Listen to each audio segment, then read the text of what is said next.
Nous avons vu tous les composants liés à l'architecture du réseau de neurones, à savoir le nombre de couches cachées, le nombre de neurones, le type de fonction d'activation et le type d'unité de sortie. Nous devons maintenant spécifier la perte qui sera utilisée dans la procédure d'optimisation. Nous énumérons plusieurs fonctions de perte. Rappelez-vous que la perte que vous définissez donne au modèle un critère de performance qui est optimisé par la procédure d'apprentissage. Le choix de la perte dépend donc du type de sortie et du type d'erreur que vous êtes prêt à commettre. Pour les sorties continues, la perte la plus classique est l'erreur quadratique moyenne, définie comme la moyenne de la différence quadratique entre la véritable étiquette YI et la prédiction du réseau donnée par Fθ de XI, où θ représente tous les paramètres du réseau. De même, vous pouvez choisir l'erreur absolue moyenne, définie comme la moyenne de la valeur absolue de la différence entre YI, la sortie réelle, et la prédiction Fθ de XI. L'erreur quadratique accorde plus de poids aux erreurs importantes par rapport à l'erreur absolue. Cela est dû au fait que le carré est plus grand que la valeur absolue, pour les valeurs, les erreurs supérieures à 1.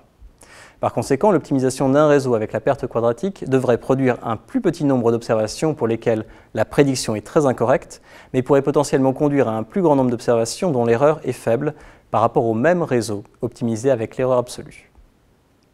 Pour une sortie discrète, la perte la plus classique est la perte 0,1, qui compte 1 lorsque les données sont mal classées et 0 dans le cas contraire. Comme indiqué précédemment, cette perte ne peut pas être utilisée à des fins d'optimisation car sa dérivée est nulle presque partout. L'utilisation de cette perte dans le cadre d'une procédure basée sur le gradient n'entraînerait aucune mise à jour des paramètres. Rappelez-vous donc que nous aimerions optimiser cette perte, mais que nous ne pouvons pas le faire. La perte la plus classique pour les sorties discrètes est la perte d'entropie croisée ou cross-entropie, également appelée log vraisemblance négative, si vous préférez les statistiques à l'apprentissage automatique.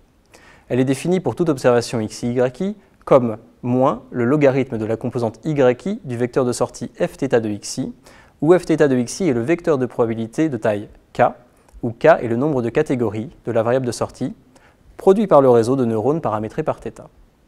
La perte d'entropie croisée est très répandue. La perte d'entropie croisée ou cross-entropie peut également aider à prévenir certains phénomènes de saturation.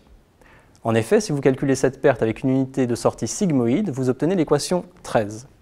Comme vous le voyez, le logarithme de cette perte compense l'exponentielle de la fonction sigmoïde lorsque la prédiction est incorrecte, ce qui correspond exactement aux zones de saturation.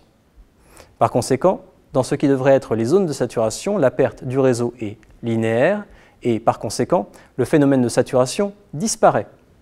Plus précisément, la fonction de perte cross-entropie compense le phénomène de saturation de l'unité de sortie sigmoïde. Cependant, d'autres phénomènes de saturation à l'intérieur du réseau, dus par exemple à d'autres fonctions d'activation sigmoïde, peuvent se produire. Notez que le même raisonnement s'applique à la perte d'entropie croisée utilisée avec une unité de sortie softmax, puisque la fonction softmax contient également des exponentielles qui compensent le logarithme de la perte. Vous trouverez ci-dessous une référence indiquant que l'erreur quadratique ne doit pas être utilisée avec des sigmoïdes en raison précisément du phénomène de saturation.